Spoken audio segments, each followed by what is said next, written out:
Video করি রেখে দিচ্ছি হিসেবে, ঠিক আছে। নসিব কতদিন আসা জানি না। একটা জিনিস আমরা বাংলাদেশের মতো বুঝি না তো, মানে যে কোনো কাজ পাইলে পয়সা পাইলে মনে করে বিদেশে গেলে লক্ষ লক্ষ টাকা ইনকাম করবো, কিন্তু লক্ষ লক্ষ টাকা ইনকাম করা যে কত কঠিন আমার চাচা এখন বুঝতেছি, ঠিক আছে।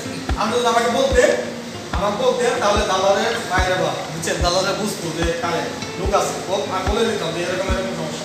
তাহলে দালালের কাছে বলতেন যে এরকম এরকম বলতেছে, এরকম কাজ আমি তো জানতাম, তখন আপনি না করতেন অবশ্যই। এখন তো আপনি এসে ফেসে গেছেন, আপনি কারোর সাথে পরামর্শ করেন না।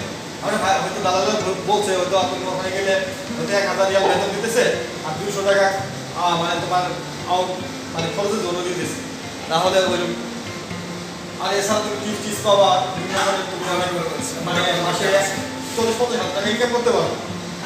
এখানে তো আশা করতে আমরা বুঝতে পারবো 40-50 হাজার টাকা ইনকাম তো দূরে কথা, মাসে খরচের টাকা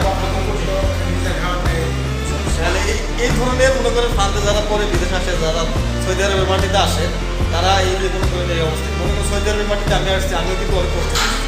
আমি যে আসি যে সুখে তা না, প্রথম আস্তে আস্তে কষ্ট করছি, আস্তে আস্তে পরিচিত হয়েছি।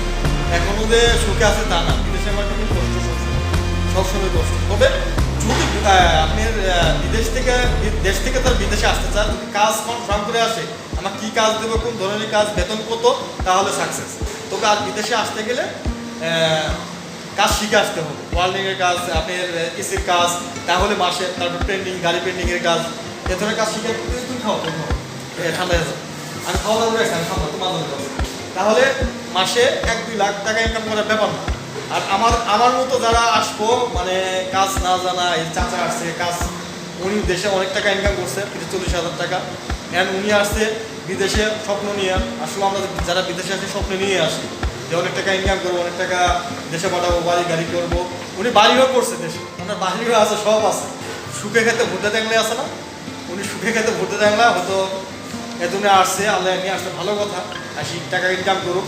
তবে যদি ভালো একটা ভিসা নিয়ে যদি আসতো তাহলে সবচেয়ে ভালো হতো। উনি আসছে যে সাপ্লাই কোম্পানিতে, এখানে আসার পরে আপনার কাজ ভালো দিতেছে না, কোনো বেতন দেয় না ঠিকভাবে, কাজ দিয়ে অন্য জায়গায় আকামা বানায় দিতেছে না। এ ধরনের দালালের প্রতারণা থেকে আপনার ভালো হয়ে যান, মানে সরে আসুন, আর এই ধরনের দালাল থেকে দূরে থাকুন, কারণ আপনার লাইফ নষ্ট করে দেবে। চাষা এসে এখন ফেসে গেছে, নতুন আমার আপন চাষা, ঠিক আছে। আপন চাষা হলে কেউ, উনি তো আমার বলে নাই, উনি বলে পরে হয়তো আমি বলতাম যে এই বিষয় নিয়ে আসেন না, আপনার একটা ভালো বিষয় নিয়ে আসেন, কাজ শিখে আসেন, আমি একটা কিছু বলতাম। কারণ বিদেশের মাটিতে আমার দেখতে দেখতে প্রায় 8 বছরের উপর হয়ে গেছে, 9 বছরের কাছাকাছি। আমি কিন্তু প্রায় একদিনে বিদেশ করিনি, আমি কিন্তু এখন সব কিছু কম বেশি হলেও বুঝি বিদেশ সম্পর্কে। চাষা আসছে, চাষাও কিন্তু বুঝবে এখন বিদেশ কাকে বলে, কত প্রকার কী। ঠিক আছে, ইনশাল্লাহ আপনারা এই ভিডিও দেখলে বুঝতে পারবেন।